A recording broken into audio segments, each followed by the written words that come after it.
in continuing my closing remarks, ladies and gentlemen of the jury, I want to remind you that the strength of a theory is its ability to predict what we do not yet know.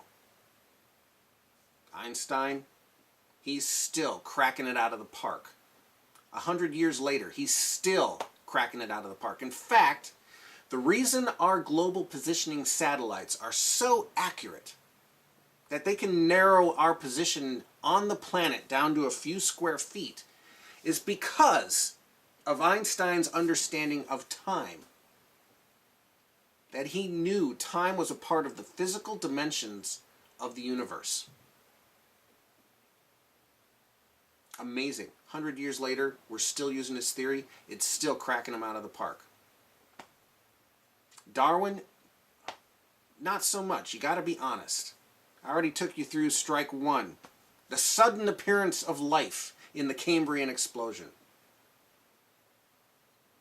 You know, that's not what his theory predicts. His theory predicts the exact opposite. Yeah, I know the Darwinists are scrambling and they've fit the sudden appearance of life into Darwin's theory. They've worked that magic. But it's not a logical conclusion. If Darwin's theory is an accurate presentation of what took place in the distant past, we should not see a Cambrian explosion. Strike one. Strike two. I took you through the transitional forms. There should be literal mountains of them. I mean, we have mountains of bones. We have mountains of fossils. There's just a handful of very controversial, suspicious transitional forms. What's up with that? There should be mountains of transitional forms. Literal mountains. Where are they? Strike two. Strike three is along the same lines, that we should see change over long periods of time, and what we find is stability. What happened to the mosquito? I mean, from 300 million years ago, the mosquito of 300 million years ago, we shouldn't even be able to identify it as a mosquito. It should be something completely different.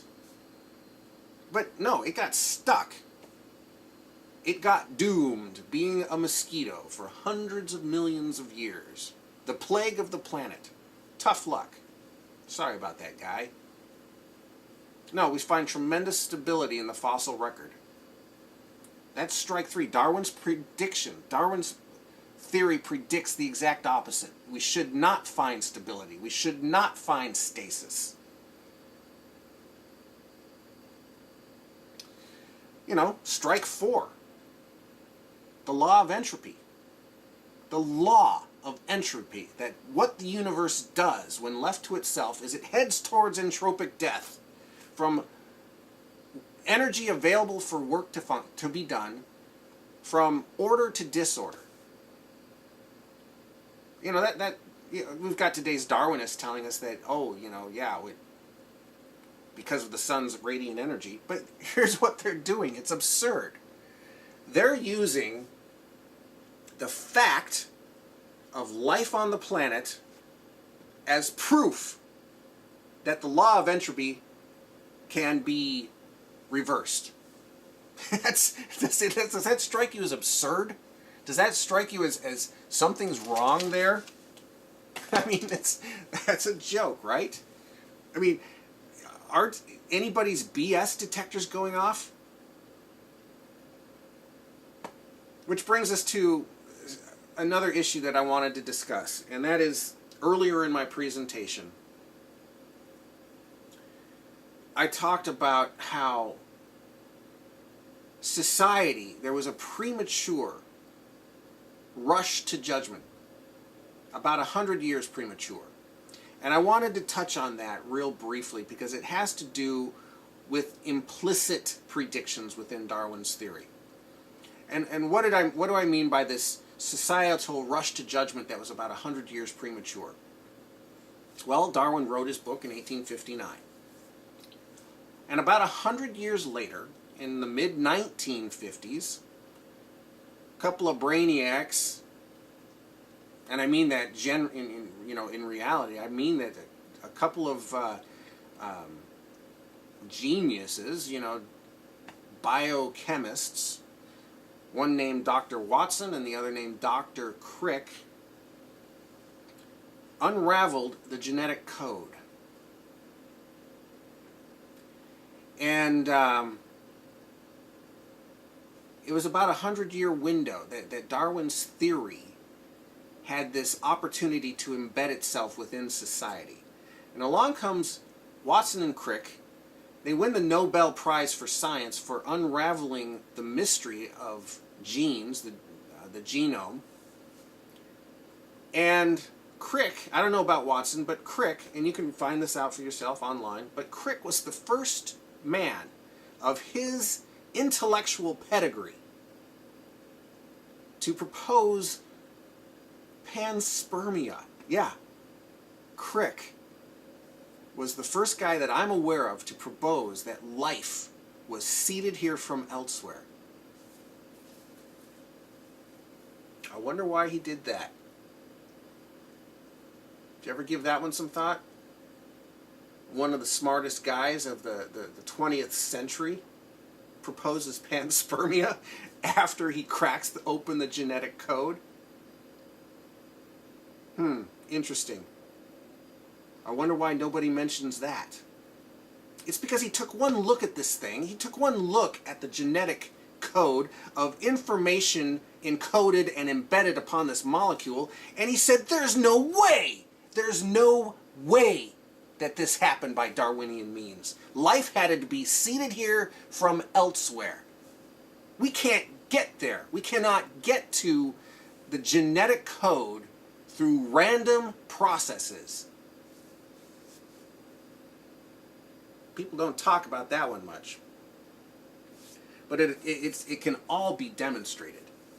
Which leads me to another prediction that is implicit, not explicit, but implicit within Darwin's theory. Implicit within Darwin's theory is what he understood about life. He predicts, whether he realizes it or not, his theory predicts cellular simplicity. Not the genetic code, not the DNA molecule. I mean, can you imagine if, with our 21st century understanding of life, that we had actually discovered cellular simplicity? That Darwin and his peers, they've been right for 150 years. That the cell, the building block of life, is just a homogeneous blob of protoplasmic goo, about as complex as a soap bubble. Could you imagine if that's what we actually found? Do you realize that there would be no intelligent design movement if there was such a thing as cellular simplicity? Do you realize that if we had discovered cells to be simple, it would be the equivalent of the OJ prosecution team finding the murder weapon, the bloody knife with Ron Brown and Nicole Simpson's blood type on it, and then to find a receipt for the knife purchased by O.J. Simpson 1 week before the murders. Would that prove evolution? Or would that prove O.J.'s guilt?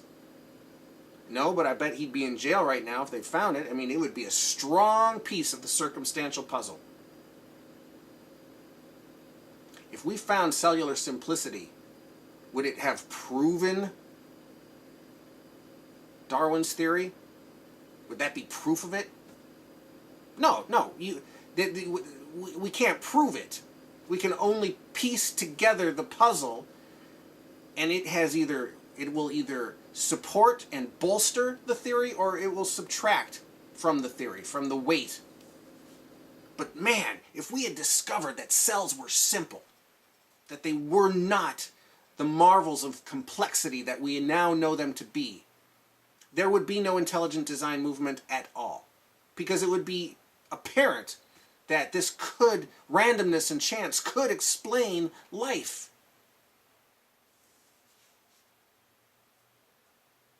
And also implicit within Darwin's theory is spontaneous generation. That would be like the closing argument. That would be the, if we discovered that somewhere, that life from time to time pops into existence. Let's say you open it up, your can of tuna, and there's a couple of eyes blinking back at you. Oh, okay, well I guess, that was the right random set of circumstances that we needed for life to spontaneously emerge. If we found evidence of life spontaneously emerging on the planet, that would be like finding the murder weapon with Ron Brown's blood and Nicole Simpson's blood type on it, plus the receipt demonstrating that OJ had purchased the knife 1 week before, plus his bloody fingerprints. Absolute match. Connection to OJ, the knife, and the murder scene.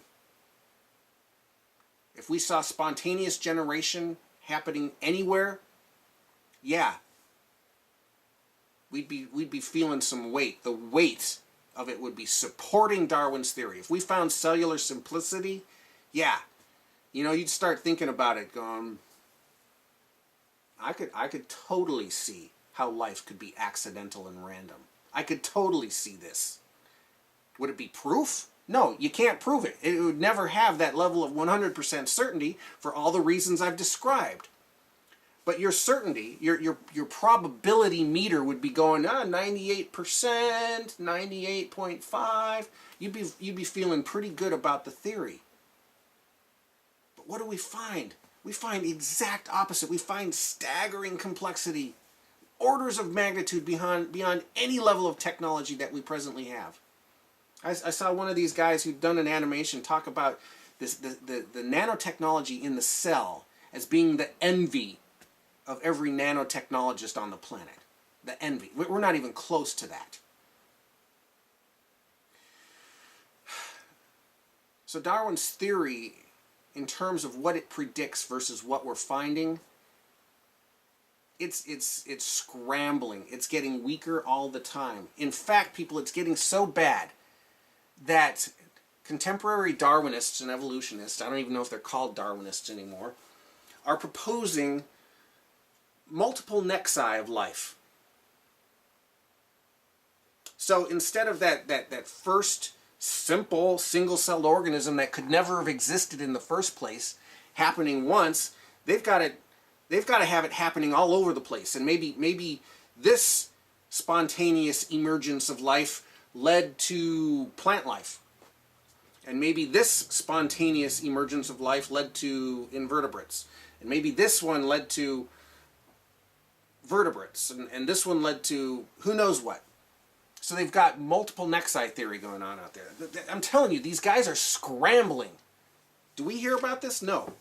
No, we've got to, keep a lid on it.